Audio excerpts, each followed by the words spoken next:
का प्रयास कर रहे हैं। माननीय प्रधानमंत्री जी ने जब कोई आतंकवादी कार्रवाई हुई है ना, तो इसमें कोई स्टेटमेंट देने की जरूरत नहीं, अब सीधे पनिशमेंट दिया है जनाब। जो हुआ है वो आज तक नहीं हुआ है।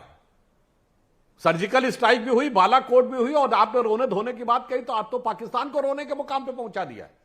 अब इससे ज्यादा पाकिस्तान के लिए रोने के हालात क्या होंगे कि सऊदी अरब के प्रिंस मोहम्मद बिन सलमान G20 के बाद एक दिन भारत में आते हैं और यह पाकिस्तान का सबसे हम सफर, हम नियाला, हम पियाला, हम राज, और उसके गिड़गिड़ाने पर भी 1 घंटे के लिए वहां नहीं जाते हैं।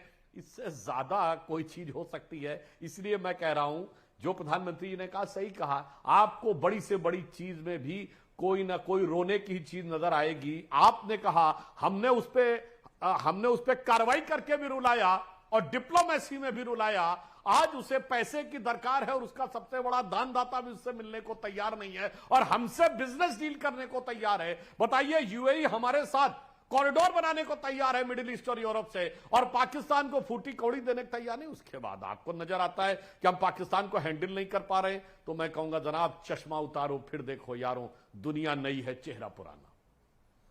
जी मैं वारिस पठान आपके पास वापस आऊंगा, लेकिन मैं जी मेरे एक ही जवाब देना चाहता हूं। 30 सेकंड में सुधांशु जी को जवाब दूंगा।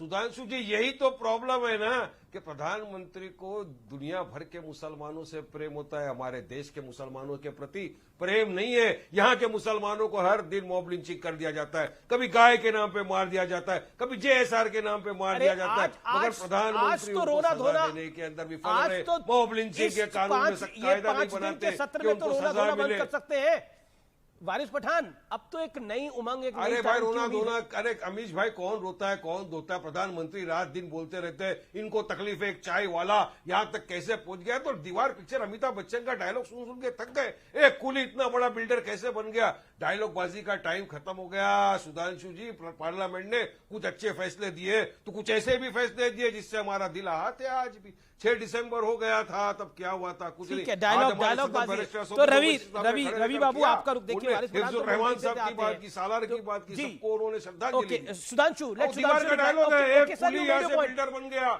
आज मेरे जेब में 3 रुपया नहीं है, मैं 3 लाख का सौदा करने आ गया। आप मुझे लगता है Waris Pathan, on a lighter note, Waris Pathan, अगर आप नेता नहीं होते तो आज बड़े फिल्म स्टार होते आप। मेरे आजू बाजू में सब वही रहते हैं ना अमीश भाई। मैं जहाँ रहता हूँ में सब, मेरे बिल्डिंग में आजू बाजू सब यही है। इनसे भारी डायलॉग में मार सकता हूँ, मगर क्या मारे? सुधांशु भाई जब विद्वान आदमी है। सुधांशु त्रिवेदी अगर नेता नहीं होते तो मोटिवेशनल स्पीकर होते, क्योंकि ये बातें बहुत अच्छी कर लेते हैं सुधांशु त्रिवेदी।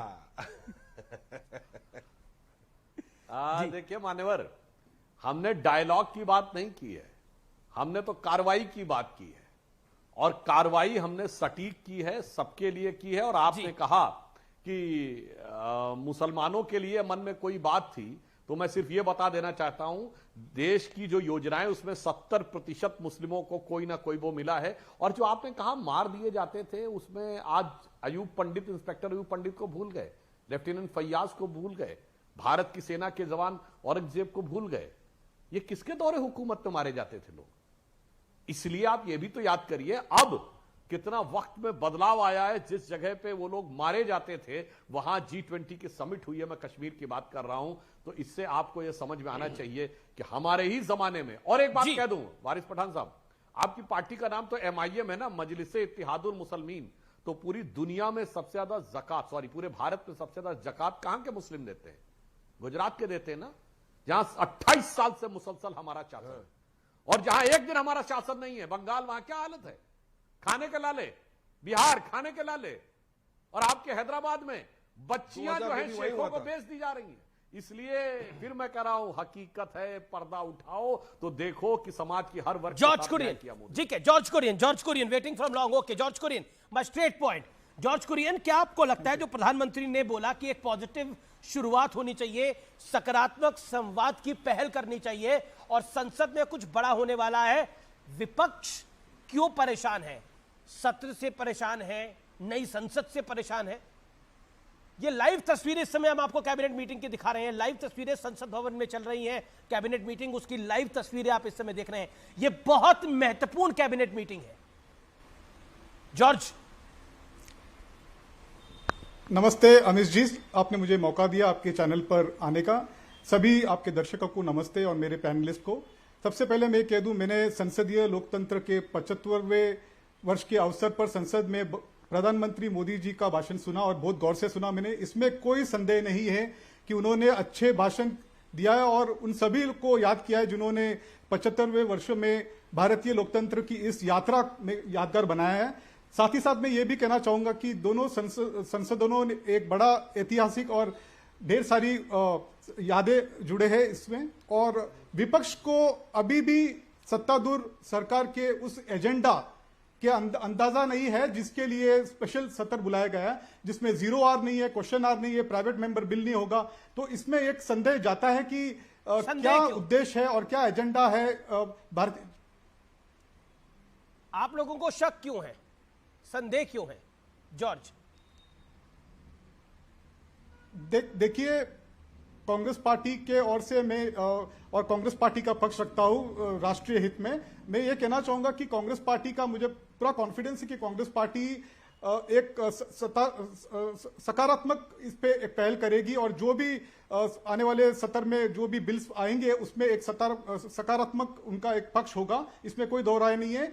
जहां तक के वुमेन रिजर्वेशन बिल का है, कांग्रेस पार्टी भी उस पर पूरी तरह से सहमति जताने वाली है कांग्रेस पार्टी जी। लेकिन संदेह जो बात है, रवि मैं आपके पास आता हूं। रवि जी, क्या आपको लगता है कि ये जो बात जॉर्ज कुरियन ने बोली, संदेह जाता है कि अभी तक एजेंडा क्लियर नहीं है, लेकिन सरकार ने तो 2 दिन का एजेंडा बिजनेस एडवाइजरी में क्लियर कर ही दिया है। देखिए अमीश, 1-2 लाइनें हैं। कल तक जो शख्स यहाँ तख्त नशीं था उसको भी अपने खुदा होने पे इतना ही यकीन था। तो ये चीज जो है ना, जो आज प्रधानमंत्री ने बोला अपने भाषण में, एक सरकास्टिक उन्होंने एक बात कह दी कि रोते धोने के लिए बहुत समय मिलेगा, छोड़ दीजिए। देखिए, रो तो आज पूरा देश रहा है।